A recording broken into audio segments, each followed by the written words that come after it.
As requested by a lot of people, in this video I'm going to be going over the build and variations of that build that I used in order to outperform the infamous Hunter plus Gunslinger, as well as some problems with it.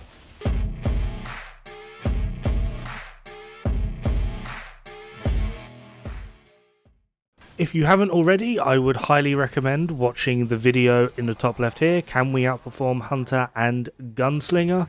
I did show that we can, and it is quite easy to do, but at the same time it's also kind of pointless unless it's the playstyle you wish, simply just due to the fact of the overall mechanic of this build is to stack up damage so that you can unleash it all within like a 10 to 15 second window, depending on how lucky you are. And if the enemy survives that 10 to 15 second window, you're kind of screwed because the cooldowns are going to be way too long for you to actually be able to build up that damage again for you to be able to do it a second time. Basically, it's an all or nothing build. Now, in terms of traits, this is honestly something that is completely going to be independent to the player, but I've had a lot of people ask. So I've got Ammo Reserve maxed out, Strong Back maxed out, obviously. I've also maxed out Regrowth, 4 points in Swiftness. Endurance is maxed out, but I would prefer for that to be the Stamina Regen rather than more Stamina.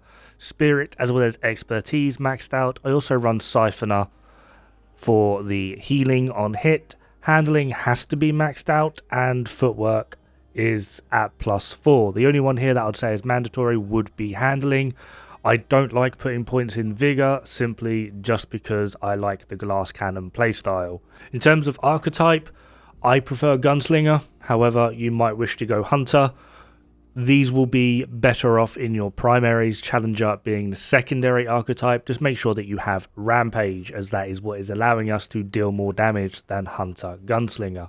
In terms of jewelry, amulet and rings, if you want to go for a more dungeon style setup, Probability Cord and Xania's Malice are going to be your go-to for damage.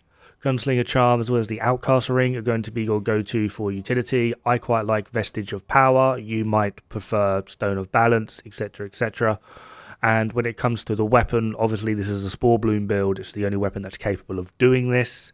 So as for the Mutator, Slayer is pretty much best in slot. However, you can utilize Twisting Rounds and you swap your amulet to Abrasive Whetstone. This will still give you a pretty good reload, but you will do more single shot damage, but the overall DPS will be slightly lower. The only other way in which you're able to get around this, having potentially more damage but with a bit more RNG, would be swapping Twisting Wounds for Momentum. In terms of Relic, I quite like using the Tranquil Heart. It's entirely up to you. The main thing you're going to want is going to be the Relic Fragments. You are going to want crit chance as well as crit damage. I prefer range damage just simply because unless I'm able to actively and repeatedly hit a weak point, I don't really see the point in speccing too much into weak point damage. If it is something like the Root Nexus or anything else that has a very, very easy to get to weak point, absolutely change out that range damage to weak point and then swap out potentially Vestige of Power, Stone of Balance, whatever it is you have for something along the lines of Flawless Beauty.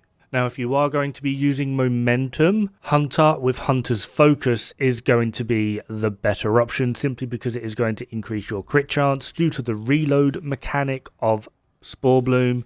This can damage the overall stacking of Momentums. Having just ever so slightly higher crit chance in this area is going to be of more benefit. You will get more damage with Shroud, but you want the crit so that you get overall more DPS.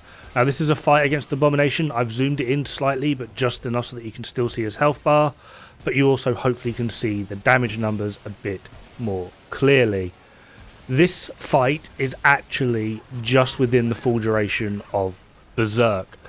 This is on Apocalypse. I'm aware you can't see the symbol, but hopefully you can tell by just how much damage he has to take to die. You'll maybe register that this is actually Apocalypse, but it doesn't matter too much because this build just chews through everything, and yeah, winner chicken dinner.